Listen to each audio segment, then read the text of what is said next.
final lesson that we're going to do. Appreciate you helping out with the other ones. This is our on-course portion of everything we've learned in the previous lessons. We're going to talk about how we transition that into actually playing golf. You're a good golfer, you're a good player, you enjoy playing the game. So now we just need to figure out this practice habit and practice routines that we worked on the range, on the chipping green. We make something happen out here. Sound like a plan? So the first thing that we have here, look out to the right. Number one starting hole. It's just 240 yards to that river, and for a big hitter like you got two options. You have the iron in your hand there that you could lay up in front of the water and then leave yourself a nice approach shot in, or you could hit the big driver and go over and leave yourself a much shorter shot. Now, what would cause you to hit iron? You have an iron in your hand. What would cause you to hit the iron? Well, maybe the wind's a little in my face, trying to play it a little safer, you know.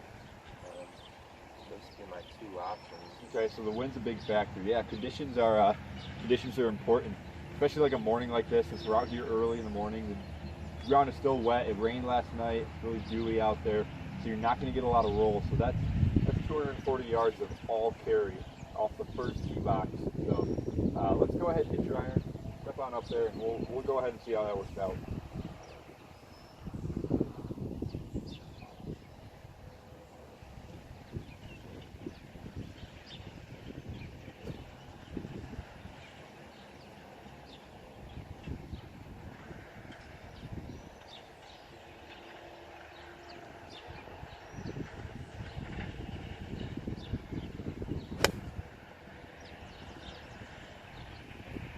Step back here real quick.